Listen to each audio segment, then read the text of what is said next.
Bismillahirrahmanirrahim. Assalamualaikum warahmatullahi wabarakatuh. Perkenalkan, saya Suherman, CGP Angkatan 7, bertugas di SD Negeri Sasak Panjang 1, Kecamatan Tajur Halang, Kabupaten Bogor. Pada kesempatan kali ini, saya akan memaparkan demonstrasi kontekstual modul 1.4 Budaya Positif.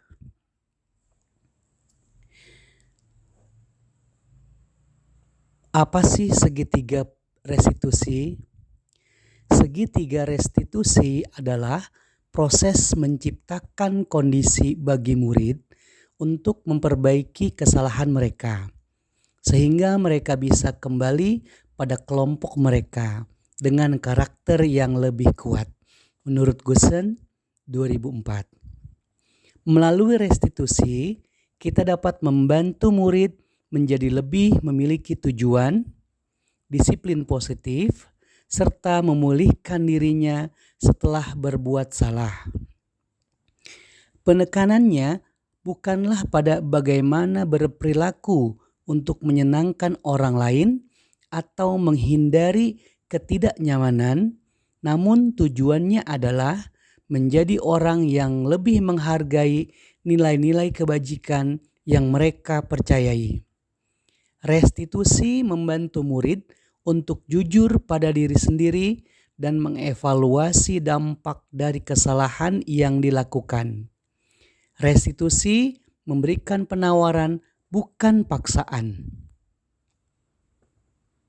Di dalam restitusi, kita mengenal langkah-langkah segitiga restitusi. Yang pertama, menstabilkan identitas. Yang kedua, memvalidasi tindakan yang salah. Dan yang ketiga, menanyakan keyakinan kelas. Pada restitusi, kita akan mengenal apa yang disebut dengan 5 posisi kontrol. Kelima posisi kontrol tersebut adalah yang pertama, penghukum. Yang kedua, pembuat merasa bersalah. Yang ketiga, teman. Yang keempat, posisi pemantau. Dan yang terakhir adalah posisi manajer. Pada kasus yang pertama, kita akan dengarkan sebagai berikut. Pak Herman, guru kelas 6 SD Negeri Sasak Panjang 1, memberikan tugas individu membuat poster.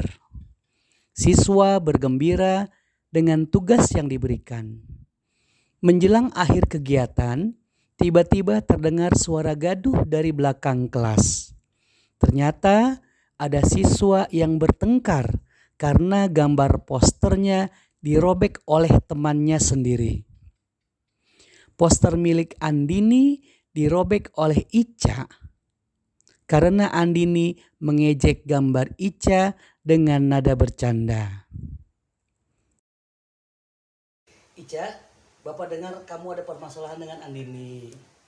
Sebetulnya Bapak tidak ingin mencari siapa yang salah di sini. Bapak ingin mencari solusi atas permasalahan kalian. Kamu bersahabat kan dengan Andini? Betul, Pak. Bapak tahu, Bapak yakin sebetulnya apa yang diucapkan oleh Andini itu bercanda. Kamu juga melakukan itu karena membela diri kan? Iya, Pak.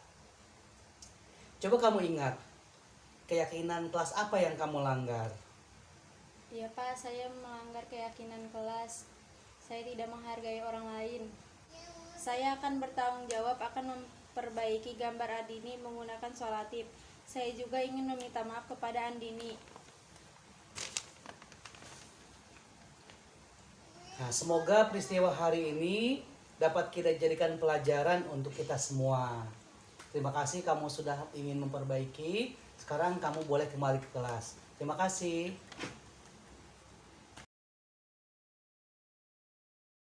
Dari video tadi, kita dapat ambil kesimpulan bahwa posisi kontrol yang dipilih oleh Pak Herman adalah posisi kontrol sebagai manajer. Pada langkah restitusi, langkah pertama yaitu menstabilkan identitas. Pak Herman berkata, "Ica, Bapak tidak mencari siapa yang salah, tapi Bapak ingin mencari solusi dari permasalahan ini. Kalian bersahabat kan sejak lama?" Pada tahap restitusi yang kedua, yaitu memvalidasi tindakan yang salah, kita menyaksikan apa yang dikatakan oleh Pak Herman, yaitu, "Bapak tahu maksud perkataan Andini bercanda. Kamu juga melakukan itu karena membela diri kan? Untung saja kamu bisa menahan diri.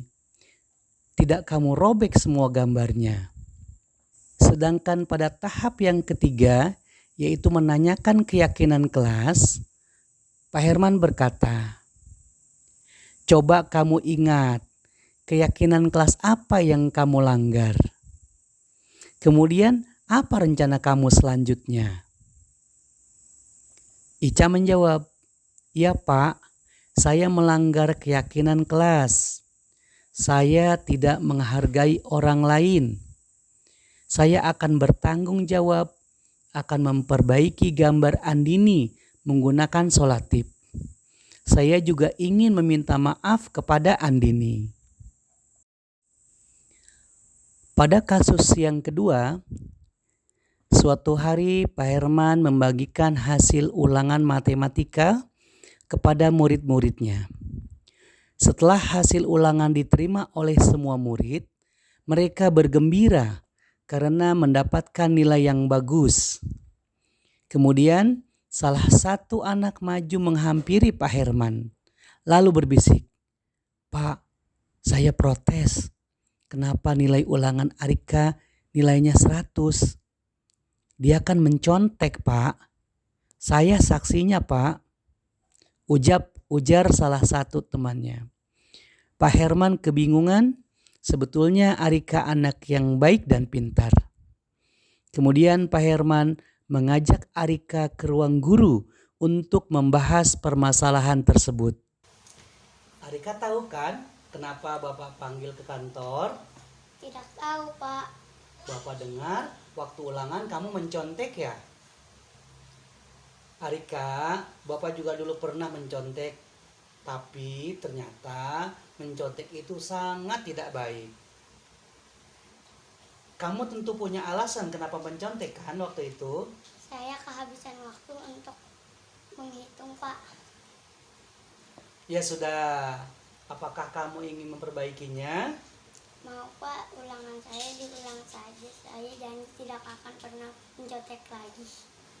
"Kamu masih ingat kan kesepakatan kelas?" Ingat, Pak. Kita harus jujur. Saya janji akan selalu jujur. "Alhamdulillah kalau kamu ingin memperbaikinya. Nah, berarti ulangan kamu nanti kita jadwal ulang kembali. Sekarang kamu boleh kembali ke kelas. Terima kasih."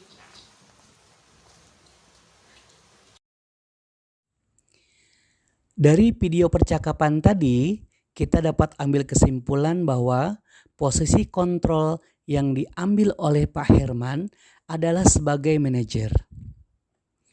Langkah yang pertama, Pak Herman menstabilkan identitas dengan berkata, "Bapak dengar kamu mencontek saat ulangan ya, Arika?